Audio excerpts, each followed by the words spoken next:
Guys எல்லாரும் எப்படி இருக்கீங்க? நல்லா இருக்கீங்களா? இன்னைக்கு சூப்பரான டேஸ்டியான ஒரு ரெசிபி பண்ணுறோம். எக் பிரெட் பொடி மாஸ். வாங்க எப்படி பண்ணுறதுன்னு பார்க்கலாமா?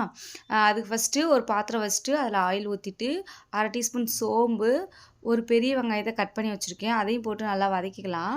வதங்கினதுக்கப்புறம் வந்துட்டு 2 பச்சை மிளகா போட்டிருக்கேன். சின்ன சின்னதாக கட் பண்ணி கொஞ்சோண்டு புதினா, கொஞ்சோண்டு கொத்தமல்லி போட்டு நல்லா வந்து வதக்கி விட்டுக்கலாம். இதெல்லாம் வதங்கினதுக்கப்புறம் ஒரு பெரிய சைஸ் தக்காளியை வந்து கட் பண்ணி வச்சுருக்கேன். அதையும் போட்டு நல்லா வதக்கிக்கலாம். இது வதங்கினதுக்கப்புறம் கொஞ்சோண்டு உப்பு, மஞ்சப்பொடி, சில்லி பவுட்ரு போட்டிருக்கேன். இதையும் போட்டு நல்லா வதக்கி அந்த பச்சை வாடை போகிறதும் நல்லா வதக்கிக்கலாம். வதங்கினதுக்கப்புறம் நான் வந்து 2 முட்டையை உடச்சி வச்சுருக்கேன். உங்களுக்கு வேணுன்ற அளவு நீங்கள் முட்டை போட்டுக்கலாம். நான் 2 வச்சுருக்கேன். ஸோ இதெல்லாம் போட்டு இதோட மிக்ஸ் ஆகிற அளவு வந்து நல்லா வந்து கிண்டி விட்டுக்கிட்டே இருக்கணும்.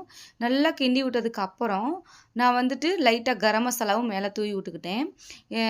போட்டு இதையும் நல்லா போட்டு நல்லா வதக்கி அது எக்கெல்லாம் நல்லா வெந்து வரணும். அதுக்கப்புறம் 4 பிரெட் ஸ்லைஸ் எடுத்து சைடெலாம் ஓரம்லாம் கட் பண்ணிவிட்டு சின்ன சின்ன ஸ்கியூப்பாக போட்டு நல்லா கட் பண்ணி இதில் போட்டு பரட்டினதுக்கப்புறம் கொஞ்சோண்டு பெப்பர் பொடி, கொஞ்சோண்டு வந்துட்டு கொத்தமல்லியை தூவி விட்டு இறக்கி சாப்பிட்டோன்னு வச்சுக்கோங்களேன். சூப்பராக இருந்துச்சு. இதே மாதிரி வீட்டில் செஞ்சு பார்த்துட்டு கமெண்ட் பண்ணுங்கள், லைக் பண்ணுங்கள், ஷேர் பண்ணுங்கள், சப்ஸ்கிரைப் பண்ணுங்கள்.